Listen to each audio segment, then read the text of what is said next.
नमस्कार, जय हिंद, जय भारत, शुभ संध्या। एक बार फिर वैभवी किरदार जिंदगी के साथ हाजिर। दोस्तों, आज 142वें पायदान पर आप सभी का स्वागत है, अभिनंदन है। जैसा कि हम सभी जानते हैं कि जो स्त्रियां हैं, जो महिलाएं हैं, जो मातृशक्ति हैं, हर महीने माहवारी का जो एक दौर चलता है उनके जीवन में, वो बहुत ही अधिक महत्वपूर्ण भी है और कष्टकारी भी है।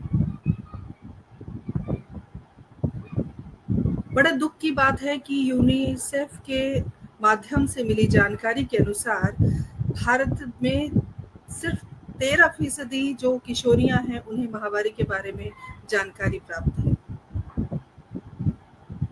आप सोच रहे होंगे कि आज मैं ये क्या बात कर रही हूँ। दरअसल जिस किरदार से आपको मिलवाने आई हूँ, उस किरदार का काम है किशोरियों तक ये जानकारी उपलब्ध कराना और माहवारी के दौरान जो पैड या जो कपड़ा प्रयोग में लाया जाता है उसके क्या, कपड़े का क्या हानिकारक स्वरूप है, उससे अवगत कराना। और एक ऐसी महिला जिनका नाम राखी गंगवार है और वो पैड वुमन के नाम से, द पैड वुमन के नाम से मशहूर है।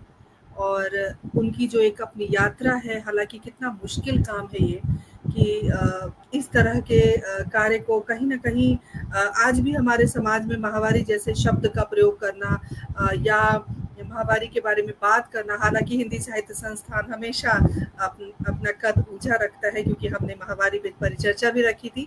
तो हम सशक्त हैं और हम हमेशा कोशिश करते हैं कि हम समसामयिक विषय पर बात करें। तो आज हम राखी जी का अभिनंदन करेंगे, स्वागत करेंगे, क्योंकि 50,000 पैड उन्होंने वितरित किए हैं और कितनी सारी बच्चियों को शिक्षा दी है उन्होंने। किस तरह से उनकी यात्रा रही, कितने संघर्ष रहे, कितनी मुश्किलें आई, क्योंकि एक तबके को कुछ भी समझाना बड़ा मुश्किल काम होता है। तो कहीं ना कहीं चुनौतियों का सामना जरूर उन्हें करना पड़ा होगा।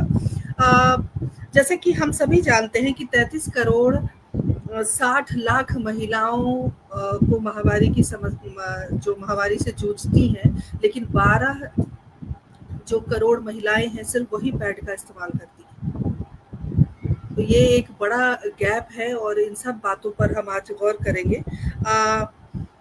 द पैड वुमन के नाम से मशहूर अगर आप गूगल करेंगे तो राखी जी का एक और स्वरूप सामने आता है। जी हाँ, हमारी किशोरी, हमारी शक्ति पैड बैंक के नाम से मशहूर है आप, और उनका छोटा सा परिचय मैं ज़रूर देना चाहती हूँ। उन्होंने विशेष कार्य किए हैं समाज के लिए और ऐसे ही अनोखे किरदार को हम किरदार ज़िंदगी में शामिल करते हैं। हमेशा की तरह आदरणीय डॉक्टर पुष्पलता तनेजा जी जुड़ गई हैं, बहुत बहुत अभिनंदन, स्वागत करती हूँ। धीरे धीरे आप सभी जुड़ेंगे हमारे साथ। 2016 से अब तक लगातार नए नए नवाचार और टीएलएम के माध्यम से बच्चों को आपने शिक्षा दी है, पढ़ाया है, और आप एक पैड वुमन होने के साथ साथ अध्यापिका भी हैं। तो ये भी एक बच्चों के साथ जुड़े रहने का एक जो अलग तरीका इख्तियार किया है, ये भी काबिले तारीफ है।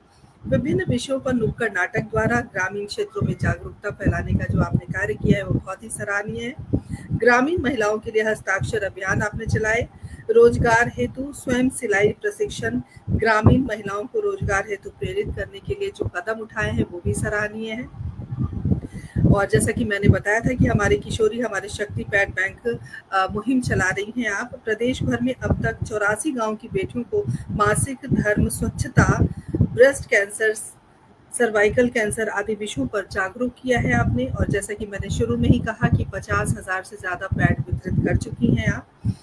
और बेटियों को उन कठिन समय में घबराना नहीं चाहिए। और हमने देखा है कि बहुत सारी लड़कियां ऐसी होती हैं जो उस समय स्कूल जाना पसंद नहीं करती। और ये भी सर्वे है कि बहुत सारे बच्चे जो है मासिक धर्म की वजह से स्कूल छोड़ देते हैं, उनकी स्कूलिंग नहीं हो पाती है। ये बहुत बड़ी सच्चाई है और हम सब की जिम्मेदारी है कि हम इससे जो एक जागरूकता के रूप में इस कार्यक्रम को लें और बच्चियों तक सही शिक्षा, माता पिता तक सही शिक्षा दे पाएं। अगर आप, जैसे कि मैंने कहा था कि गूगल पे अगर आप सर्च करेंगे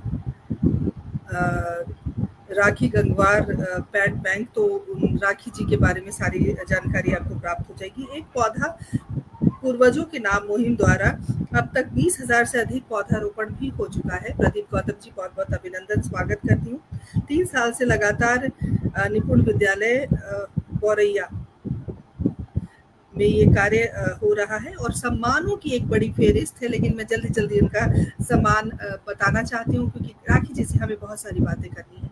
बहुत महत्वपूर्ण विषय है और एक सराहनीय कार्य के लिए हम उन्हें साधुवाद भी देंगे। माननीय सिंचाई मंत्री स्वतंत्र देव सिंह जी के द्वारा समाज सेवा के लिए 2023 में आपको सम्मान प्राप्त है। माननीय मंत्री श्री जितेंद्र प्रसाद जी के द्वारा आपको 2024 में भी सम्मान प्राप्त है। माननीय विधायक नवाबगंज डॉक्टर MP आर्य द्वारा मिशन शक्ति सम्मान, DPO बरेली द्वारा मिशन शक्ति सम्मान, उत्कृष्ट शिक्षक सम्मान 2024, जिलाधिकारी के द्वारा अनंता सम्मान 2021, उदय सम्मान अमर उजाला द्वारा 2024, महिला सम्मान 2024 हिंदुस्तान द्वारा, विशेष सचिव सिंचाई डॉक्टर हीरा लाल IAS द्वारा समाज सेवा के लिए सम्मान, DM बरेली द्वारा मिशन शक्ति सम्मान 2021। इतने सारे सम्मानों से आप सम्मानित हैं और बहुत बड़ा एक फेहरिस्त है, बड़ी फेहरिस्त है। इंटरनेशनल जनरल महिला प्रतिष्ठा में आपके जो लेख हैं वो भी प्रकाशित हुए हैं और साथ ही नीता अंबानी जी के द्वारा सामाजिक कार्यों की सराहना की गई है। उत्तर प्रदेश सरकार के ऑफिशियल पेज फेसबुक और ट्विटर पर सराहना की गई है। जिला, राज्य, प्रादेशिक, राष्ट्रीय और अंतर्राष्ट्रीय समाचार पत्रों में आपके जो द्वारा किए गए नेक कार्य हैं उसकी सराहना हुई है। तो बिना विलंब के राखी जी से हम रूबरू होते हैं, राखी जी से बातचीत करते हैं और ये प्रेरणा उन तक कैसे आई, कैसे उन्होंने सोचा कि हम इस ओर भी ध्यान देकर समाज के लिए एक बेहतरीन कार्य कर सकते हैं। तमाम बातों पर आज बातचीत करेंगे। चलिए मुलाकात करते हैं राखी जी से। राखी जी, बहुत बहुत स्वागत, अभिनंदन है। हमारे कार्यक्रम से जुड़ने के लिए आपका विशेष आभार। बहुत बहुत धन्यवाद मैम। राखी जी, पूरा फेहरिस्त पढ़ लिया, थोड़ा बहुत शायद रह गया होगा, मुझे लगा आपसे बात करना ज्यादा जरूरी है, सारा परिचय पढ़ने में समय ना चला जाए। सबसे पहले तो बहुत साधुवाद एक नेक कार्य के लिए जो आपने चुना, लेकिन चूंकि कार्यक्रम को जब भी हम शुरू करते हैं तो हम परिवार के बारे में बात करना उचित समझते हैं, तो हम चाहेंगे कि आप अपने परिवार के बारे में हमारे दर्शकों को बताएं। मेरे परिवार में हम लोग जॉइंट फैमिली में ही रहते हैं। मम्मी हैं, सासू माँ हैं, साथ में रहती हैं और हस्बैंड, बच्चे। हस्बैंड का तो मोस्टली बाहर ही रहना होता है और बच्चे हैं, सिस्टर है, तो हम सब लोग मिलजुल कर ही रहते हैं और एक दूसरे के सहयोग से ही काम चलता है और साथ में रहते हैं, इसीलिए मैं इतना आगे बढ़ पाई हूँ। और अगर परिवार का साथ ना होता तो शायद मैं ये सब चीज़ें इतनी आसानी से नहीं कर पाती। तो मैं सिर्फ़ जॉब और फैमिली ही देख पाती, शायद सोशल वर्क नहीं हो पाता इतनी अच्छे से। जी, राखी जी, आपको लगता है कि परिवार, संयुक्त परिवार का एक महिला को आगे बढ़ने में बहुत बड़ा योगदान होता है? मैम आपकी आवाज़ थोड़ी-सी कम आ रही है मुझे। मैं आपसे ये पूछ रही हूँ कि क्या आपको ऐसा महसूस हो रहा है, अब आवाज आ रही है? बहुत हल्की आ रही है। मेरी तरफ से तो कि मेरा फुल वॉइस है। पहले ठीक आ रही थी बट अभी आवाज आ रही है मेरी आवाज़ आ तरफ रही है से? बट बहुत कम आ रही है। चलिए, कोई बात नहीं, आप सुनने की कोशिश कीजिए, बाकी बाद में मैं देखती हूँ। ठीक है। परिवार का कितना महत्वपूर्ण जो सहयोग होता है, अगर संयुक्त परिवार की हम बात करें, एक महिला को आगे बढ़ने में कितनी सहूलियत होती है अगर संयुक्त परिवार है तो? आप इसका उत्तर दें, मैं वॉइस चेक करती हूँ। जी। जी। मैम मुझे लगता है कि अगर हमें आगे बढ़ना है, तो कहीं न कहीं संयुक्त परिवार हमारे लिए बहुत ज़्यादा बेनिफिशियल होता है। अगर आप अकेले हैं, सिंगल फैमिली में रह रहे हैं, तो आपकी रिस्पॉन्सिबिलिटी इतनी ज़्यादा बढ़ जाती है अपने परिवार के प्रति, अपने बच्चों के प्रति कि आप जॉब करेंगे, घर सँभालेंगे, बच्चों को देखेंगे, लेकिन आप अलग से कोई काम मुझे नहीं लग रहा कि कर पाएँगे। बट अगर आपके पास जॉइंट फैमिली है, आपके सास-ससुर, इन-लॉज़ या आपकी जो मदर हैं या आपके जेठ-जेठानी जो भी फैमिली मेंबर हैं, वो अगर आपके साथ में हैं, तो आप मिलकर अच्छा काम कर सकते हैं और आगे बढ़ सकते हैं। और दूसरी चीज़ ये है, आजकल लोगों ने ऐसा सोच लिया है कि हम अगर अलग रहेंगे, न्यूक्लियर फैमिली में रहेंगे तो ज़्यादा अच्छा रहेगा। बट ऐसा नहीं है, हमें लगता है कि फैमिली के साथ रहेंगे, ख़ासकर मुझे तो यही लगता है। अब जैसे मेरे छोटे बच्चे, मेरा बेटा अभी 3 ईयर का है और मेरी बेटी 7 ईयर की है। तो इतने छोटे बच्चे, मतलब मेरा बेटा जब 6 मंथ का था तब से मैं चीज़ें कर रही हूँ ये सब, वरना मेरे लिए तो पॉसिबल नहीं होता कि मैं सुबह से लेकर शाम तक बाहर रहूँ या काम करूँ और पीछे घर को कौन देखेगा? तो हमारी फैमिली अगर हमारे साथ है, तो बहुत सपोर्ट मिलता है। बहुत अच्छी बात कही कहीं राखी न जी। कहीं परिवार, जॉइंट फैमिली स्ट्रेंथ है मेरी। जी बिल्कुल, परिवार का सहयोग ज़रूर होता है। आवाज़ आ रही है ना? मैम हो सकता है मेरे फ़ोन में कोई दिक्कत हो गई हो, मुझे हाँ, अभी तक बेशक, सही आ रही थी, क्योंकि पता नहीं। क्योंकि तमाम जो दर्शक जुड़े हुए हैं, उनको मेरी आवाज़ बिल्कुल आ रही है, तो आप भी थोड़ा हाँ, ध्यान तो से मुझे सुनने की लग रहा है कोशिश कि यहाँ करिए। से कोई प्रॉब्लम जी। हो गई है। जी, जी, जी। नेहा शर्मा हमारे साथ जुड़ गई हैं, अभिनंदन, स्वागत, और सभी से एक ही गुज़ारिश करती हूँ, कार्यक्रम को ज़्यादा से ज़्यादा शेयर कीजिए। सबसे पहले तो हम इस बात पर आते हैं राखी जी कि आप एक अध्यापिका हैं। आप बरेली से आती हैं, उत्तर प्रदेश। बहुत खूबसूरत जगह है बरेली, और पढ़ाई के साथ-साथ, चूँकि देखिए, अध्यापिका होने के नाते आप छात्र और छात्राओं के बीच हमेशा घिरी रहती हैं। तो अगर अगर मैं द पैड वुमन के बारे में बात करूँ, तो ये जो आपके अंदर कॉन्सेप्ट आया कि नहीं, मुझे इस और सोचना चाहिए और मुझे इसके लिए अवेयर करना चाहिए बच्चों को। तो मुझे जहाँ तक लगता है कि ज़िंदगी में कुछ ना कुछ ऐसी घटनाएँ घटती हैं जिसकी वजह से हम ऐसा कुछ करते हैं। तो क्या वो कारण रहा होगा आपके जीवन में जो आपको इस दिशा में लेकर आया, और आज आपकी इस दिशा में एक अलग पहचान है, और इतनी सम्मानित हैं आप इतने सारे सम्मान से। तो कारण क्या है? कुछ तो वजह रही होगी। मैम, सबसे पहली बात तो मैं खुद एक महिला हूँ, तो पीरियड्स के दिनों में मुझे खुद बहुत मुश्किल लगता था। और फिर मैंने देखा कि जो हमारे स्कूल की बच्चियाँ हैं या जो दूसरे स्कूलों की बच्चियाँ हैं, तो वो क्या है कि पीरियड्स के दिनों में स्कूल जाना बंद कर देती थीं। शायद शर्म के कारण या दर्द के कारण, या उन्हें लगता था कि हमारे कपड़े गंदे हो जाएँगे या नैपकिन कैसे चेंज करेंगे, ये सब कारण रहते होंगे। तो मैंने जिस गाँव में मैं पढ़ाती हूँ, वहाँ पे मैंने सर्वे किया पूरे गाँव का, तो यही पता चला कि पीरियड्स के दिनों में पेन होता है, शर्म लगती है, डर लगता है, झिझक है, इस वजह से स्कूल जाना वो कम कर देते हैं। और इसको बहुत ही गंदा और बहुत ही शर्म का विषय समझते हैं।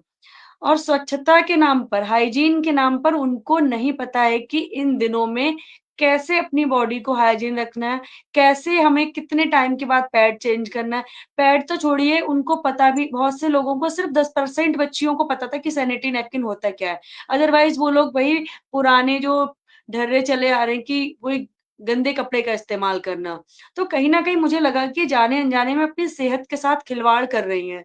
तो फिर बस मैंने एक कदम आगे बढ़ाया कि क्यों ना मैं अपने स्कूल में ही पैड बैंक बना लूँ, और जो हमारी बेटियाँ हैं, जो महिलाएँ हैं उस गाँव की, तो उनको हर महीने उपलब्ध कराऊँ और सही जानकारी दूँ कि किस तरह से इसका उपयोग करना है और किस तरह से पीरियड्स के उन दिनों में साफ-सफाई का ध्यान रखना है। तो ये मुहिम शुरू हुई थी हमारी किशोरी हमारी शक्ति हमारे स्कूल से, लेकिन आज अब ये 85 गाँव तक पहुँच चुकी है और लगातार बढ़ती ही जाएगी। और कोशिश है कि हर बेटी, जितनी भी हमारी ग्रामीण क्षेत्र की बेटियाँ हैं, उनको तो सबको ज़रूर जागरूक करना है। क्योंकि हमारे शहर में बेटियाँ हैं, उनके अभिभावक हैं, वो पढ़े-लिखे हैं, तो थोड़ा वो समझा देते हैं, लेकिन ग्रामीण क्षेत्र में अभी भी इन चीज़ों को लेकर दिक्कत है। बिल्कुल सही कहा आपने। आपने देखा होगा, थोड़े दिन पहले अक्षय कुमार जी की एक फ़िल्म आई थी, द पैडमैन। तो ये भी बहुत चर्चित फ़िल्म थी, और बहुत कुछ उसके बारे में बताया गया उस फ़िल्म के माध्यम से, और एक सकारात्मक सोच लेकर इस फ़िल्म को बनाया गया। हालाँकि लोग क्रिटिसाइज़ ज़्यादा करते हैं कि ये क्या है और टॉपिक नहीं मिलते, ये क्या बना दिया। लेकिन लोग इस बात से क्यों आपको क्या लगता है इस बात से क्यों बेखबर हैं, या क्यों अपने आप को अलग रखना चाहते हैं? क्यों इसको गंदा मानते हैं लोग? क्या मानसिकता है लोगों की? मैम आपने अभी देखे होंगे 2-3 केस पर मैंने खुद वीडियोज़ बनाए हैं। एक घटना थी झांसी की, तो वो नवरात्र के दिनों में वो महिला व्रत रखना चाह रही थी बट उसका पीरियड आ जाता है। तो वो इतना मतलब अपने आप से घृणा करने लगती है कि वो इसके चलते सुसाइड कर लेती है। ये उसके हस्बैंड ने खुद बताया कि पीरियड आ गया और वो माता रानी के व्रत नहीं रख पाई और इसके चलते उन्होंने सुसाइड कर लिया। तो कहीं न कहीं वहाँ जागरूकता की कमी थी। पढ़े-लिखे लोग थे फिर भी। तो ऐसे केसेस अभी भी हो रहे हैं लगातार और अभी हैदराबाद का एक केस है हमने देखा कि एक बच्ची को एग्ज़ाम देने के लिए क्लास से बाहर बिठा दिया कि पीरियड आ गया है तो तुम क्लास से बाहर बैठ के एग्ज़ाम दो, क्लास में मत दो।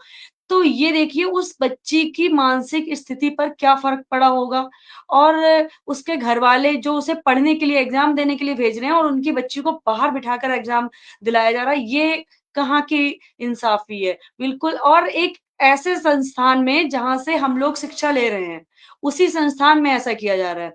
और तीसरी घटना हमारे खुद बरेली के एक कॉलेज की है। यहाँ पर एक बच्ची को पीरियड आने पर जब उसने सैनिटरी नैपकिन्स माँगे, तो उसको नहीं दिए गए और उसको मतलब कहा गया कि घर से लेकर आओ या जो भी है। तो इस तरह की घटनाएँ मुझे लगता है सिर्फ़ और सिर्फ़ जागरूकता की कमी है, इसी वजह से हो रही हैं। और धीरे-धीरे हमारी बेटियों को और साथ में हमारे जो बेटे हैं, हमारा जो समाज है, इस विषय पर सभी को जागरूक होना चाहिए क्योंकि ये कोई गंदगी का, शर्माने का, झिझकने का विषय नहीं है। ज़रूरत है तो इस विषय पर बात करने की, झिझक छोड़ने की और स्वच्छता बरतने की।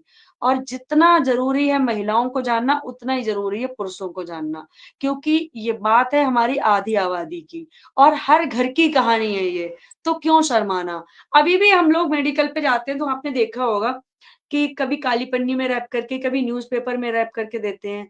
अरे भाई ये और सामान क्यों नहीं देते हो इस तरह से छिपाकर? ये कोई छिपाने की चीज़ नहीं है। इसमें बस हमारी बेटियों को इतना पता होना चाहिए कि ये हर महीने होने वाली स्वाभाविक प्रक्रिया है। इसमें अन्यथा लेने की कोई ज़रूरत नहीं है इस चीज़ को, एकदम नॉर्मल लीजिए।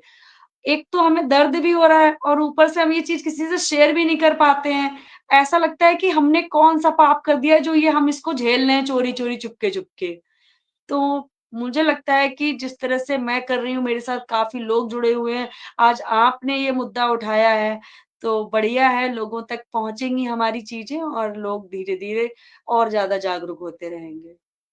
बिल्कुल सही कहा आपने। ये एक ईश्वरीय देन है, और ये हम महिलाओं को दिया गया है। ये भी हमारे लिए एक सौभाग्य का विषय है। हम जननी हैं, और अगर ये ना हो तो हम जननी नहीं बन सकते। तो बिल्कुल। ये इसको सकारात्मक रूप से लेना चाहिए। और मुझे इस बात की खुशी है कि आज के कार्यक्रम में कुछ पुरुष भी हमारे साथ जुड़े हैं। आगे भी इस कार्यक्रम को ज़रूर देखेंगे। देखिए, हमारा काम जागरूकता फैलाना है, चाहे वो किसी भी विषय के बारे में हो, लेकिन सकारात्मक सोच के साथ। तो जो ये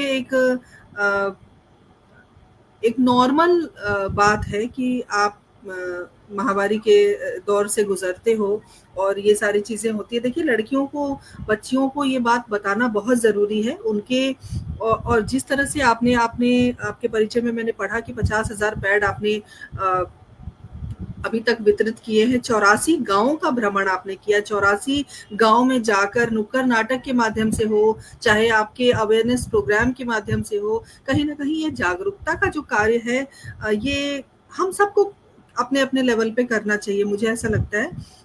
तो बिल्कुल सही कहा आपने कि परिवार को भी जागरूक होने की ज़रूरत है, सिर्फ़ महिलाओं को नहीं, पुरुषों को भी जागरूक होने की ज़रूरत है। बहुत अच्छी बात बोली। आदरणीय सुरेंद्र शर्मा सागर जी हमारे साथ जुड़ गए, जो हमारे पटल के मुख्य सलाहकार हैं। बहुत-बहुत अभिनंदन, स्वागत करती हूँ। आप सभी से एक ही प्रार्थना है कि कार्यक्रम को ज़्यादा से ज़्यादा शेयर करें, ज़्यादा से ज़्यादा लोगों तक राखी जी की बात पहुँचे। राखी जी, कैसा लगता है आपको जब आपको पैड वुमन के नाम से लोग जानते हैं? मैम, ये तो मेरे लिए गर्व की बात है कि मैं एक महिला होने के साथ-साथ एक शिक्षिका भी हूँ, एक माँ हूँ, बहू हूँ, पत्नी हूँ और साथ में एक पैड वुमन का जो मुझे नाम मिला है, तो ये मेरे लिए बहुत खुशी की बात है। अब मैं कहीं जाती हूँ तो लोग कहते हैं पैड वुमन आ गई, तो अच्छा लगता है कि जो काम हम कर रहे हैं, उस काम से हमें पहचान मिल रही है। और अगर हम बात करें अभी हम बोल रहे थे ना कि पुरुषों को पता होना चाहिए, तो बहुत सारे पुरुष मित्र मेरे साथ जुड़े हुए हैं, वो समय-समय पर सहयोग भी करते हैं कि मैम आप एक कदम आपने आगे बढ़ाया, हम लोग आपके साथ हैं, आपको जब भी ज़रूरत पड़े तो हमें भी बुलाइए प्रोग्राम में। कई लोग तो फेसबुक पर कमेंट्स करते हैं उसपे इंस्टा पर, ट्विटर पर कि आपकी मुहिम बहुत अच्छी है और हम आपका साथ देना चाहते हैं। तो मुझे बड़ा अच्छा लगता है कि पुरुष भी इस चीज़ को मतलब जागरूक हो रहे हैं इस पर और महिलाओं के दर्द को समझ रहे हैं। क्योंकि हर पुरुष की कोई ना कोई बहन, बेटी या पत्नी तो होती ही है, माँ है, तो उन्हें लगता है कि ये समस्या सिर्फ़ इस पैड वुमन की नहीं है, ये सबकी है।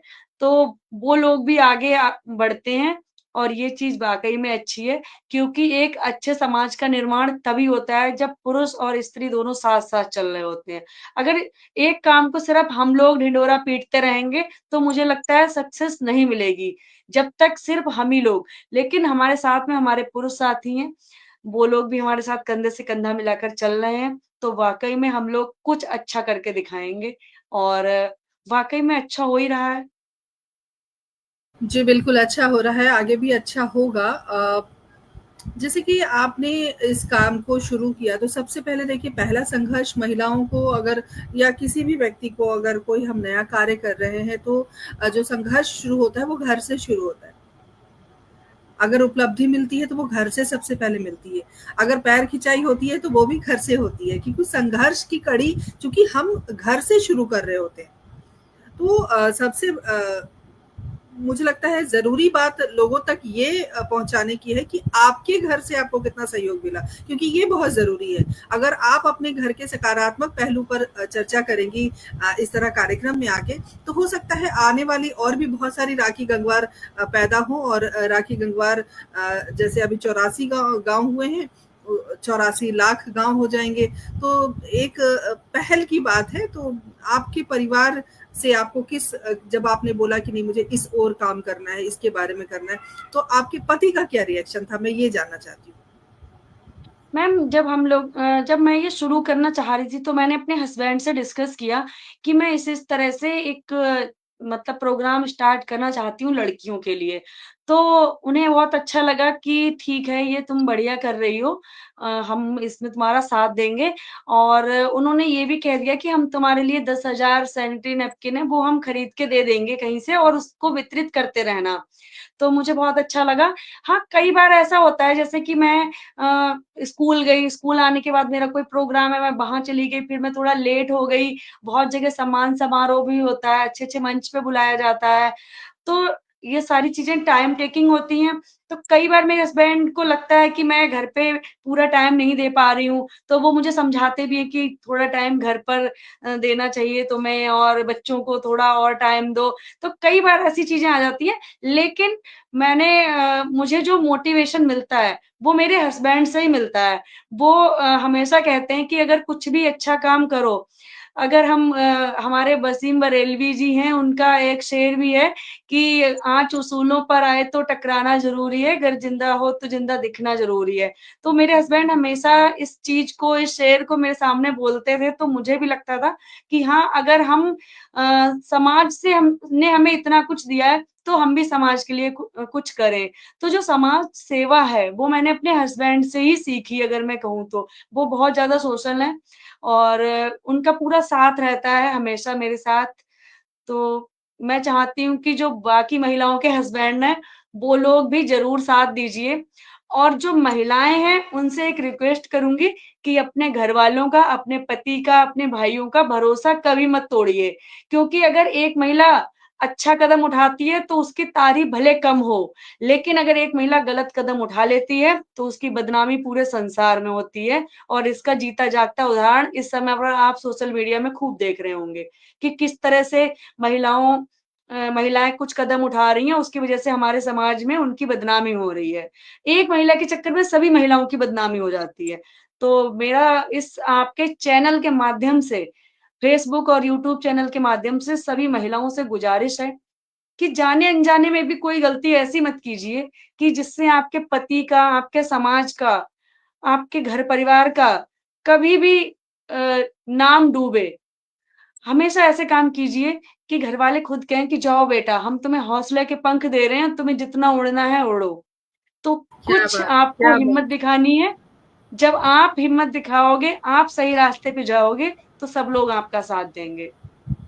तो मेरे बहुत साथ अच्छी तो बात साथ आपने कही। देखिए, बना हौसले रहता की है। उड़ान की बात आपने कही, और वाक़ई हम नेक कार्य करें, हम अच्छे कार्य करें जिससे हमारा नाम हो। हमारा नाम अच्छा होगा तो हमारे परिवार का नाम होगा। और जो शेर आपने वसीम साहब की सुनाई कि ज़िंदा होने का सबूत देने के लिए ज़िंदा दिखना भी ज़रूरी है। तो देखिए, जब आप ज़िंदा हैं तो आपको कुछ न कुछ अच्छे कार्य ज़रूर करने चाहिए, ताकि एक एक टीस होती है ना मन में कि चलो हम चले जाएँ दुनिया से तो लोग हमें याद रखें। कि एक वैभवी थी जो एक कार्यक्रम चलाती थी, उसने जागरूकता फैलाई, इतने सारे लोगों से मिलवाया। एक राखी जी थी जिन्होंने क्यों इतने सारी मतलब बेटियों के लिए इतना अच्छा नेक कार्य किया। तो वो जो याद रखने की जो जहन की बात होती है ना, जहनी तौर पर, तो वो ही पूंजी है मुझे लगता है हमारी जिंदगी की। और उसी के लिए सभी कार्य करते हैं, अपने नाम के लिए, अपनी शोहरत के लिए। हाँ, सुरेंद्र शर्मा सागर जी ने लिखा है कि महिला आज तो चंडी बन गई है। नहीं, चंडी तो हमेशा से थी महिलाएं। महिला चंडी का रूप ले लेती थी। लेकिन आज कुछ ऐसी घटनाएं घट रही हैं जो बहुत हृदय विदारक है, और जो इसकी हम घोर निंदा करते हैं। महिला का ये स्वरूप हम नहीं देखना चाहते थे, और हमने कभी सोचा नहीं था कि जिस स्वरूप को आज हम कहीं ना कहीं ज़रा-ज़रा सा देखने को मिल रहा है, वो अच्छा नहीं है।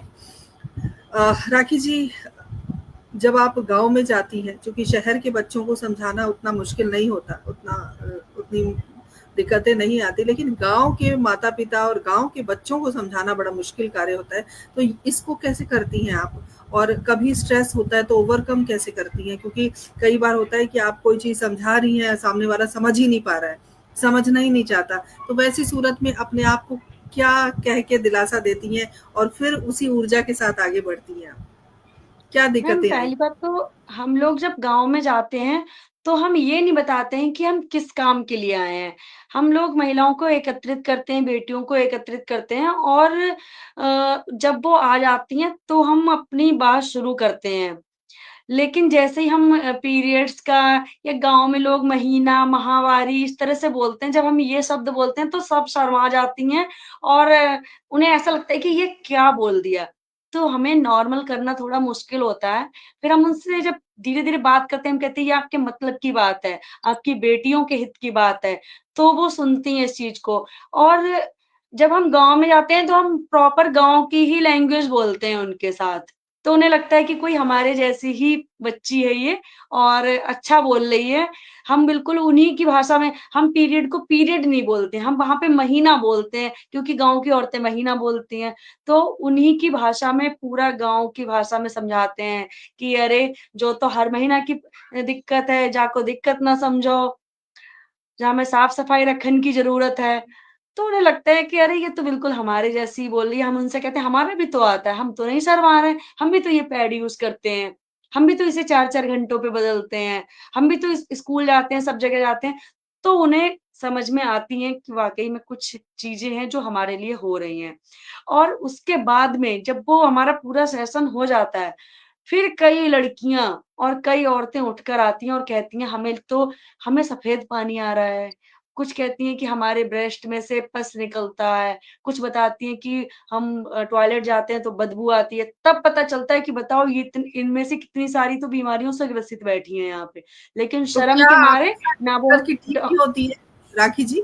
जी? डॉक्टर की टीम भी होती है आपके साथ? हाँ, हमारे साथ में डॉक्टर की टीम भी होती है। अगर हमारे साथ डॉक्टर नहीं होते हैं, तो हम वीडियो कॉन्फ्रेंस पर डॉक्टर से बात करवा देते हैं। या फिर हमारे जो जैसे हमारे साथ में डॉक्टर चित्रांगदा मोदी हैं और 2-3 डॉक्टर और हैं, तो हम उनके कॉन्टैक्ट नंबर देते हैं और वो फ्री ऑफ कॉस्ट उनके लिए प्रिस्क्राइब कर देते हैं जो भी उनकी समस्या है उससे रिलेटेड समाधान। तो मुझे लगता है कि कहीं न कहीं हमारी और जो बेटियाँ हैं वो लिकोरिया को कोई बीमारी नहीं समझते हैं। तो उन्हें समझाना पड़ता है कि अगर पूरे फिर और लड़कियाँ ये बताती हैं बहुत आके कि बड़ी दीदी समस्या है, ये बहुत हाँ, बड़ी कि हमें समस्या तो है। पूरे-पूरे महीने हो रहा है और पीरियड के जैसे आ रहा है ये, तब उन्हें बताना पड़ता है कि भाई अगर ये समस्या आगे लंबे समय तक बनी रही तो आपको माँ बनने में भी दिक्कत आएगी। फिर उन्हें लगता है कि हाँ, ये कोई बीमारी है।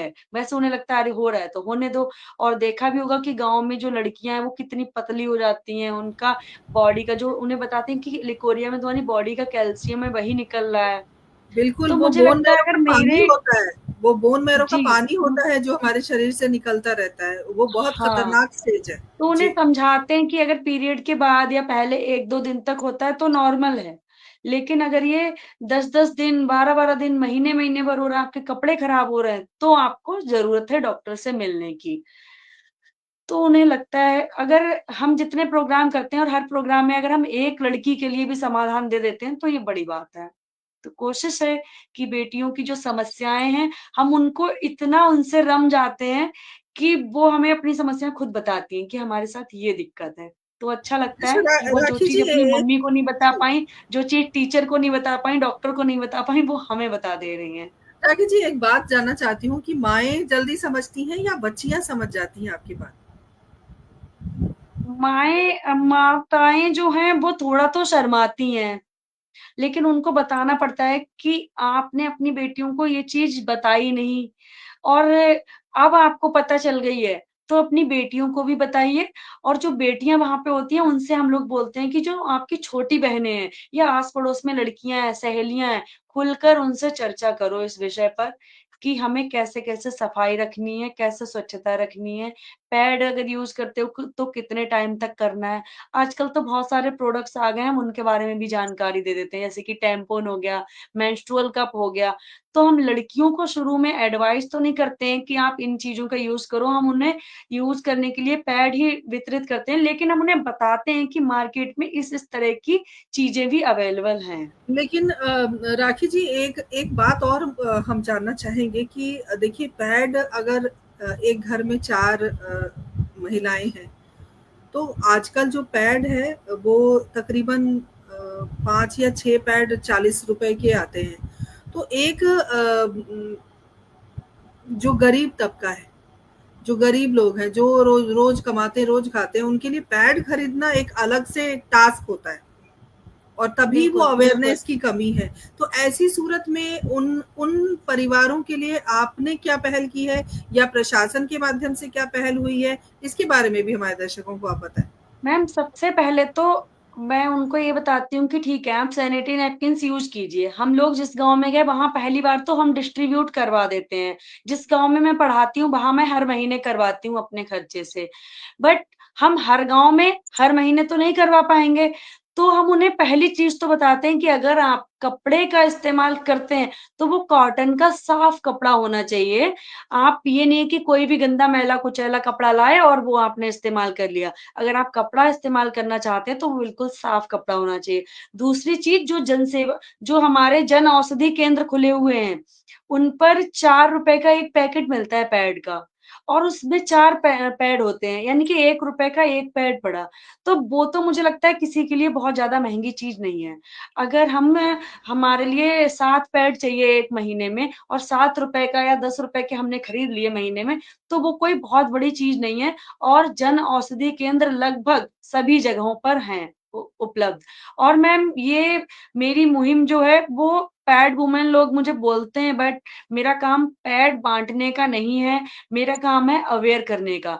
भले आप कपड़े का इस्तेमाल करो, पैड का करो, किसी भी चीज़ का करो, लेकिन उसका एक तरीका है, उसको कितने घंटे तक लगाना है, कपड़ा इस्तेमाल करना है तो साफ-सुथरा कपड़ा होना चाहिए। मेंस्ट्रुअल कप अगर आप इस्तेमाल कर रहे हो तो अच्छी कंपनी का होना चाहिए। उसको कैसे मतलब इंसर्ट करना है, फिर कैसे उसको रिलीज़ करना है, ये सारी चीज़ें पता होनी चाहिए। टैम्पून का क्या यूज़ है, मेरा काम है अवेयरनेस का। अब हम इतने सामर्थ्यवान तो नहीं हैं कि हम हर गाँव में, हर महीने, हर बेटी को पैड उपलब्ध करा सकें।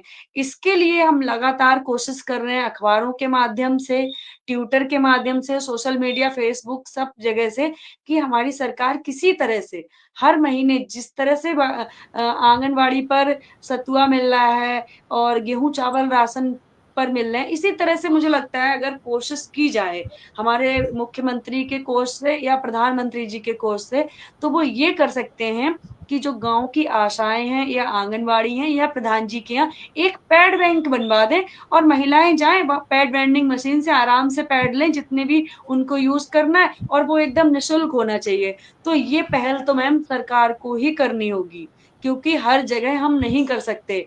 हमारी सरकार से ये गुज़ारिश है कि हर बस स्टैंड पर, हर धर्मशालाएँ जितनी हैं वहाँ पर, रेलवे स्टेशन पर, सब पेट्रोल पंप पर, हर आजकल जगह सैनिटरी स्कूलों में पैड तो वेंडिंग मशीन होनी चाहिए। जी बिल्कुल, स्कूलों में तो सुविधा शहर शहर की बात अगर मैं करूँ तो सुविधा है जहाँ पर स्कूल में बच्चों को अगर लड़कियों को ज़रूरत होती है पैड की तो स्कूल से अवेलेबल कराया जाता है, चाहे वो सरकारी हो, चाहे वो प्राइवेट हो।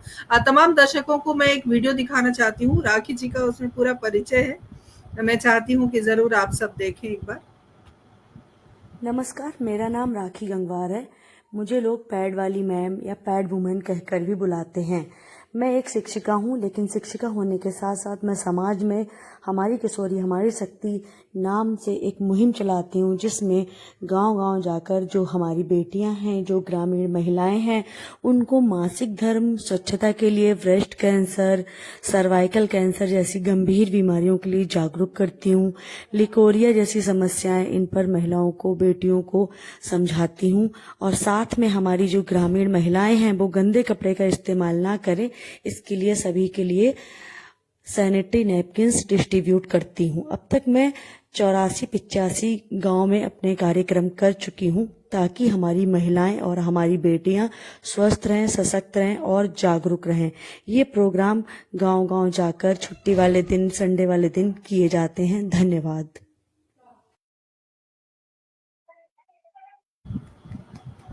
तो ये है राखी जी का कार्य जो बहुत ही ज़्यादा सराहनीय है। देखिए हर व्यक्ति को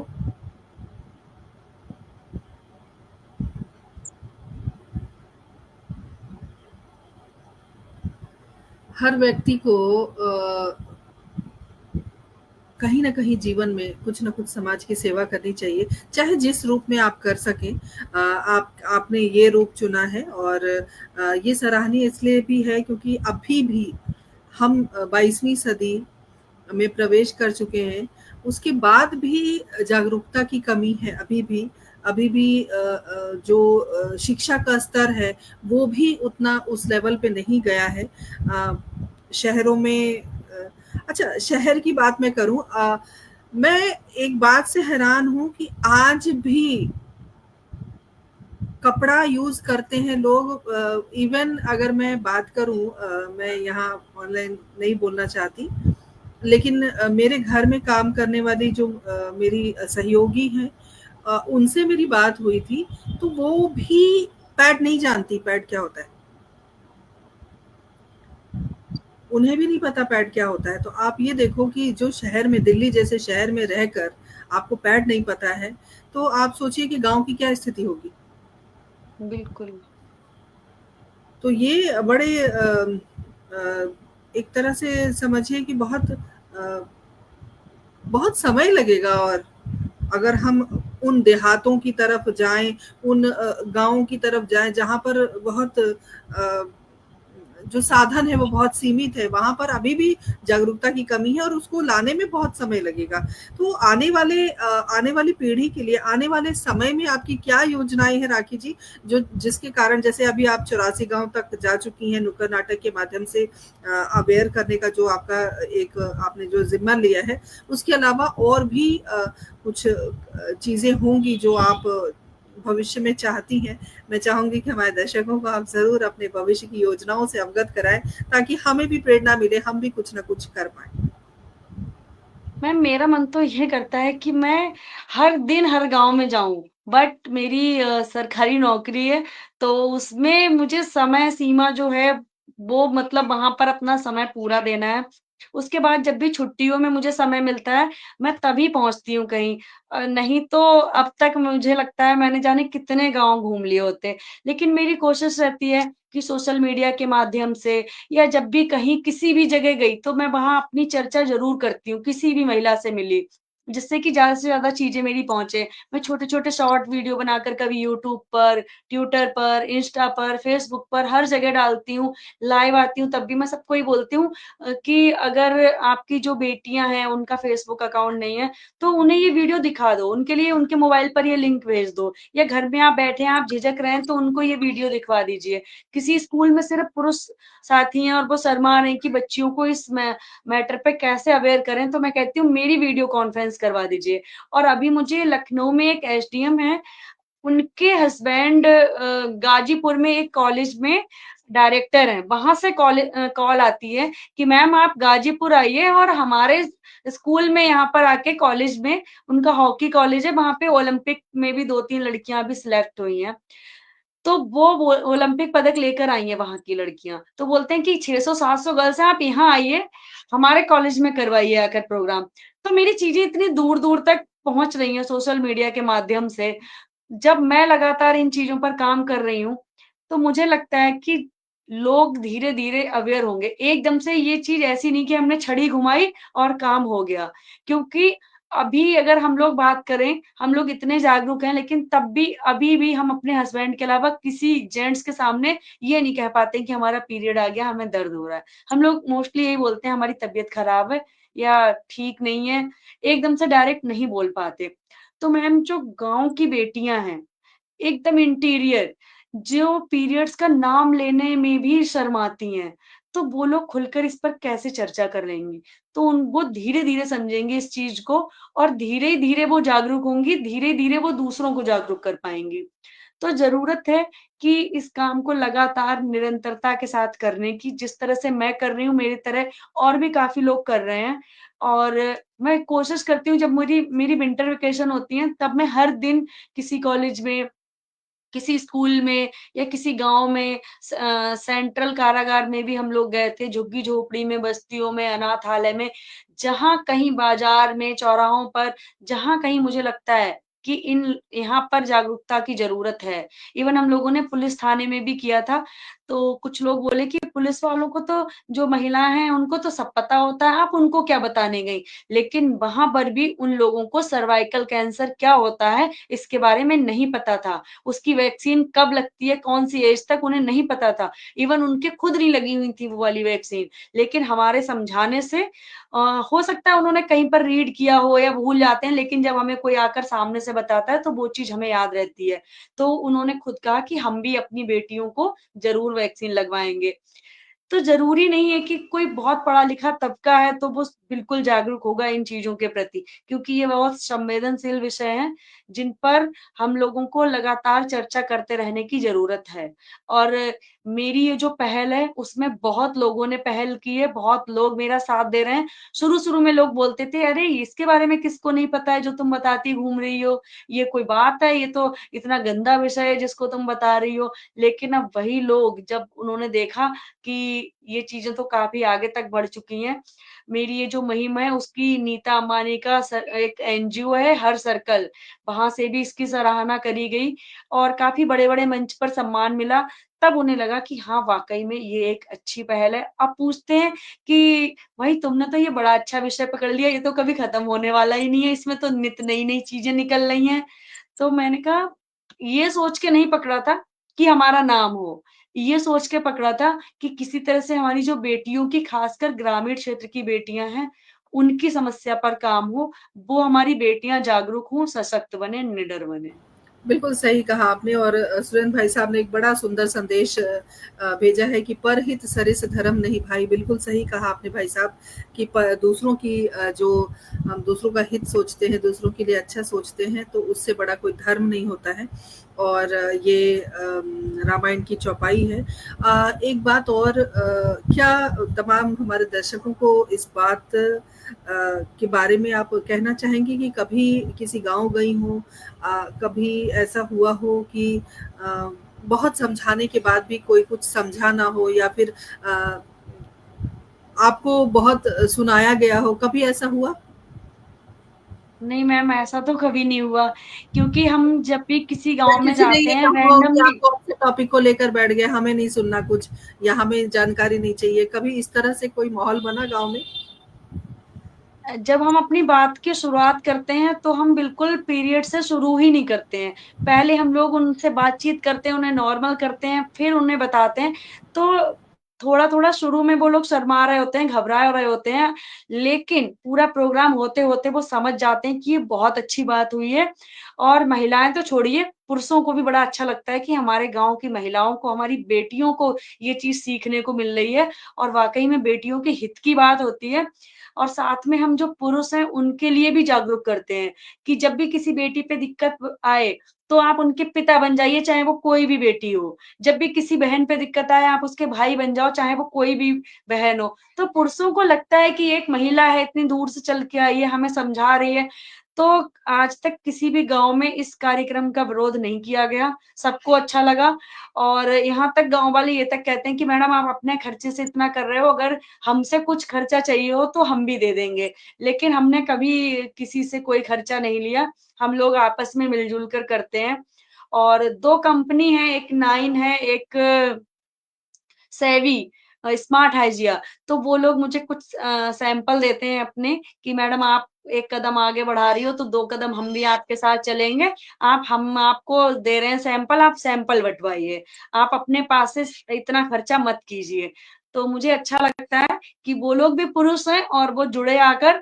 और अभी मेरा एक प्रोग्राम होने वाला है नवाबगंज राजश्री कॉलेज में, वो काफ़ी दिन से कह रहे हैं कंपनी वाले कि हम वहाँ पर करवा दीजिए। कुछ लोग बोलते हैं ये तो एडवर्टाइज़मेंट है। हम कह रहे हैं एडवर्टाइज़मेंट हो, कंपनी का कुछ भी हो, लेकिन हमारी बच्चियों को फ्री में नैपकिन मिल जा रहे हैं, वो समझ रही हैं चीज़ों को, तो हमारे लिए क्या बुरा है? हम जागरूक करते हैं और कंपनी वाले आकर अपना नैपकिन बाँट देते हैं, तो ये तो बढ़िया चीज़ है। हम तो कह रहे हैं देश बिल्कुल, की हर बेटी को वो फ्री बाँटने लगे, सभी को बिल्कुल सैंपल सही। देने लगे। हम तो कह रहे हैं खूब बिल्कुल, पब्लिसिटी करें वो अपनी, और साथ में हमारा भी नाम होता है और हमारी बेटियाँ भी जागरूक होती हैं, आगे बढ़ती हैं।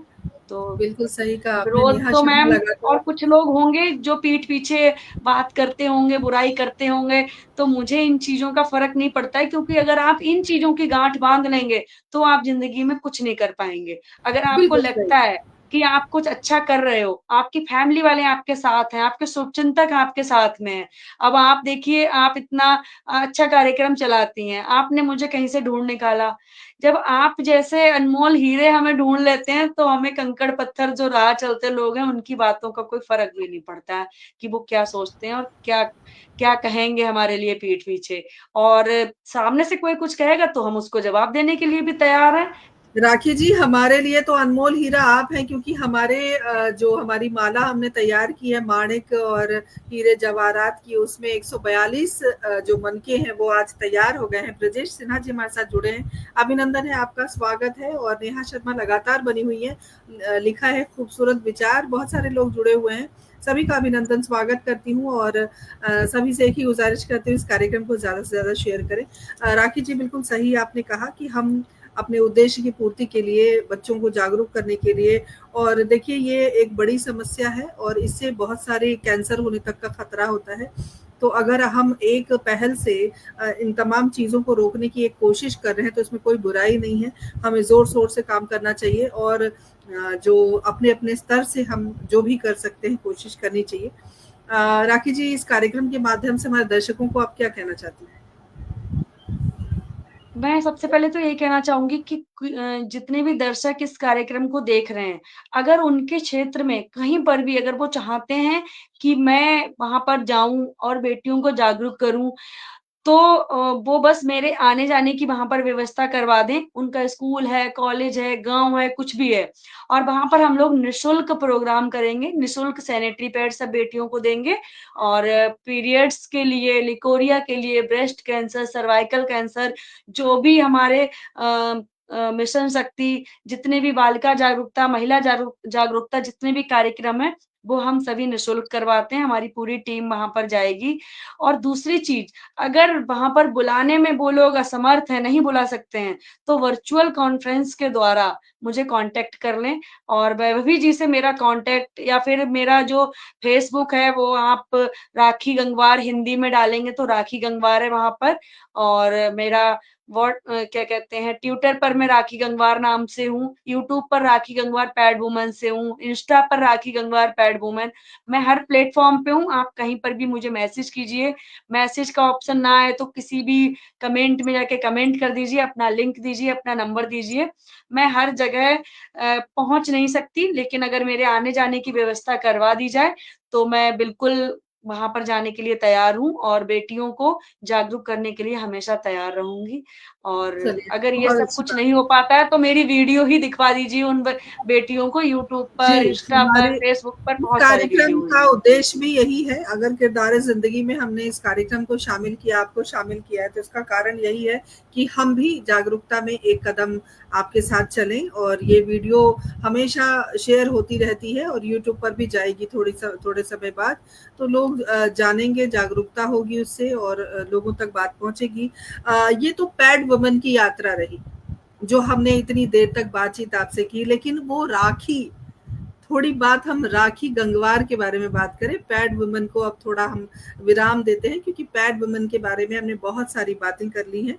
बहुत सारे सम्मानों से आप सम्मानित हैं, बहुत सारे गाँव का आपने भ्रमण किया, बहुत सारी किशोरियों को जागरूक किया, अपने परिवारों को जागरूक किया। लेकिन अगर एक राखी की बात मैं करूँ, तो राखी का बचपन कैसा था? राखी अगर शिक्षिका नहीं होती या पैड वुमन का खिताब उन्हें नहीं दिया गया होता, तब राखी क्या होती? तो मैं चाहती हूँ कि ज़रा मैम, राखी के बारे में शुरू से बातचीत गाँव में मेरा जन्म हुआ था और पापा किसान थे, उसके बाद में एक प्राइवेट जॉब उन्होंने जॉइन कर ली। हम 2 बहनें हैं, पापा का ये सपना था कि हमारी बेटियाँ खूब पढ़ लिख जाएँ और उनको लगता था कि हमारी बेटी डॉक्टर बने। लेकिन पापा की इतनी अच्छी जॉब नहीं थी और मुझे कभी कोई सही गाइडेंस नहीं मिली। तो 12th के बाद फिर मैंने बीबीए किया, एमबीए किया। मेरी मतलब एक तरह से देखा जाए तो चीज़ें ही बिल्कुल चेंज हो गईं। उसके बाद में बीटीसी किया, पापा एक्सपायर हो गए, नौकरी नहीं लग पाई थी मेरी तब तक। और फिर ओहो! काफ़ी मुश्किल था कि कैसे चीज़ें करनी है। उसके बाद में पापा के तब मैं प्राइवेट जॉब मैंने जॉइन कर ली थी और पापा के एक्सपायर होने के 1 साल बाद मुझे ये मेरी जो सरकारी नौकरी है ये मिली। इसके बाद फिर मेरी शादी हुई। शादी के बाद हस्बैंड का भरपूर साथ मिला, तो डॉक्टर तो मैं नहीं बन पाई, बट टीचर बन गई और अब जो बच्चियाँ हैं, उनके लिए कहीं न कहीं मेडिकल वाली चीज़ों से ही जुड़ी हूँ, तो अच्छा लगता है। और दूसरा कि मैं बचपन से ही बहुत चंचल रही, बहुत तेज़ रही, मुझे हर चीज़ का शौक है, मुझे सब कुछ अच्छा लगता है, मुझे खाना बनाना बहुत अच्छा लगता है। मैं अपने घर में खाना खुद ही बनाती हूँ हमेशा, मुझे बहुत पसंद है। मेहमान आएँ तो मेहमानों को तरह-तरह की चीज़ें बनाना, खिलाना बहुत अच्छा लगता है। सिलाई मुझे सब आती है, मैंने कभी भी बाहर से कुछ भी स्टिच नहीं कराया, हमेशा खुद ही अपनी चीज़ें स्टिच करके, अब तो रेडीमेड का ज़माना है बट मैं पहले अपनी सारी स्टिचिंग खुद ही करती थी। मुझे कढ़ाई बहुत तरह की आती है। लगभग 56 तरह की मैं कढ़ाई कर लेती हूँ, हाथ वाली और मशीन वाली। पेंटिंग मुझे का तो लग बड़ा रहा है शौक कि है। ये इसके वीडियोज़ भी हमारे पास होने चाहिए थे उपलब्ध, ताकि हम दर्शकों को दिखा पाते। जी, बोलिए। हाँ। उसके बाद जो स्वेटर वगैरह बुनना है, वो सब आता है। तो ये सारी मतलब मुझे बहुत इंटरेस्ट आता है इन सब चीज़ों को करने में और थोड़ी बहुत क्या कहते हैं, कहीं अगर मुझे लगता है कहीं कोई प्रोग्राम हो रहा है मॉडलिंग-वॉडलिंग का, तो वो भी जॉइन कर लेती हूँ। कहीं पे लगता है कि कोई मतलब हर चीज़ में मेरा इंटरेस्ट है और मैं अपनी बेटी को भी खूब अच्छी तरह से सभी चीज़ों में जितनी भी एक्टिविटीज़ होती हैं, उनमें पार्टिसिपेट कराती हूँ। और मुझे लगता है कि ज़िंदगी जीना है तो भरपूर अच्छे ढंग से जियो, कुछ कम ना रह जाए और कभी भी गलती से कुछ गलत ना हो जाए, बस यही सोच कर जीती हूँ। और बस यही सब कुछ है। बहुत लोगों के सुंदर बीच रहना चाहती हूँ, लोगों के साथ मिलकर चलना चाहती हूँ और कुछ लोग बोलते हैं कि आपकी बातों से लगता है कि आप पॉलिटिक्स में जाना चाहती हैं, बट ऐसा कुछ नहीं है पॉलिटिक्स में जाने का या कहीं। लेकिन हाँ, मैं अगर कुछ भी गलत हो रहा होता है, तो फेसबुक पर या कहीं भी मैं उस चीज़ का विरोध ज़रूर करती हूँ। अगर कुछ अच्छा होता है, तो मैं उसकी सराहना ज़रूर करती हूँ। अब वो पक्ष की हो या विपक्ष की हो, मैं इस चीज़ को मायने नहीं रखती। जैसे कि अभी आप लोग देख ही रहे होंगे जम्मू कश्मीर में जी, इतना बड़ा जो जी। क्या कहते हैं घटना हुई है, वो वाक़ई में दिल को झकझोर देने वाली है। उन सभी लोगों के लिए मेरी तरफ से श्रद्धांजलि और दिल बहुत दुखा। बिल्कुल, तो हमारी ओर ऐसी से भी। चीज़ों पर मैं आवाज़ उठाती हूँ, जहाँ भी कुछ बुरा होता है, बुरे के खिलाफ आवाज़ उठाती हूँ। अगर चीज़ें सही हैं, तो उनके साथ खड़ी होती हूँ। ये बहुत मेरी अच्छी खूबी सोच है है आपकी, और एकदम राखी जी। कॉन्फिडेंट हूँ, अपनी बात खुलकर बोलती हूँ सबके सामने, एकदम स्पष्ट हूँ। बस यही जीवन है और इसी को आगे बढ़ाना चाहती हूँ। बिल्कुल सही कहा आपने, बहुत सुंदर विचार हैं आपके। हमारे साथ दिलराम भारद्वाज जी जुड़ गए, आदरणीय बहुत-बहुत स्वागत अभिनंदन करती हूँ। लेकिन थोड़ा विलंब से जुड़े हैं आप, क्योंकि कार्यक्रम अब अपने परवान पर है, अंतिम समय है कार्यक्रम का। और बिल्कुल हम इस बात की निंदा करते हैं देश साहित्य संस्थान की ओर से, मैं अपनी पूरी टीम की ओर से इस घटना की निंदा करती हूँ। और हमारे जो हमारी सरकार है उनसे आग्रह करती हूँ कि आप संज्ञान लें और जल्द से जल्द दोषियों को सज़ा मिलनी चाहिए। ये बहुत ही दर्दनाक हादसा है जो हुआ है, और पहली बार इस तरह की घटना देखने को मिली है कि किसी भी पर्यटक के साथ इस तरह का जो व्यवहार हुआ है वो बहुत ही दुखद है। और भविष्य में ऐसी कोई घटना ना हो, इसकी हम ईश्वर से प्रार्थना करते हैं, कामना करते हैं। राखी जी, हमारे साथ आप जुड़ी, आपने अपने परिवार के बारे में, अपनी ज़िंदगी के बारे में, अपनी जो आपका जिस उद्देश्य की पूर्ति के लिए आप समाज सेवा कर रही हैं, उन तमाम बातों पर आपने आज चर्चा की हमारे साथ। आपका बहुत-बहुत हम आभार व्यक्त करते हैं हमारे साथ जुड़ने के लिए। हमारे दर्शकों का विशेष आभार व्यक्त करते हुए हमारे साथ जुड़े रहने के लिए। इस कार्यक्रम को ज़्यादा से ज़्यादा ज़रूर शेयर कीजिए, ताकि ज़्यादा से ज़्यादा लोगों तक बात पहुँचे। और बहुत सारी ऐसी बेटियाँ हैं जहाँ तक ये बात पहुँचनी ज़रूरी है, और हम भी अपने स्तर पर कोशिश करें। राखी जी, पुनः आपका अभिवादन करते हैं और बहुत-बहुत आभार व्यक्त करते हैं। Thank you so much ma'am, मुझे भी बहुत अच्छा लगा आपके साथ जुड़कर, इतने सारे दर्शकों के साथ जुड़कर और आपने हमारी बात इतने सारे लोगों तक पहुँचाई, बहुत खुशी की बात है और बहुत अच्छा लगा मुझे। Thank you so much, thank you. बहुत धन्यवाद। अगली बार फिर किसी नए किरदार के साथ, तब तक के लिए आज्ञा दीजिए। नमस्कार, जय हिंद, जय भारत, शुभ रात्रि।